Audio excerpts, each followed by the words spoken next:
অপরকে ঈর্ষা করলে কি হয়? এক ছিল বুড়ি, তার ছিল একটি গাধা আর অকর্মার ঢেকি একটি কালো পাঁঠা। গাধাটা সারাদিন কাজ করত, মাল টানত, জাতা পিষে তেল বার করত। তাই বুড়ি তাকে ভালো ভালো খাবার খেতে দিত আর যত্ন করত।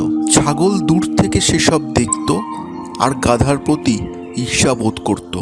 তাই পাঁঠা একদিন গাধাকে গিয়ে বলল, ব্যাঁ ব্যাঁ, ও গাধা ভাই, তুমি সারাদিন এত পরিশ্রম করো দেখে আমার খুব কষ্ট হয়। তুমি এক কাজ করো না কেন, যখন নদীতে মাল টানতে যাবে তখন ব্রিজের উপর থেকে লাফ দিয়ে জলে গিয়ে পড়বে।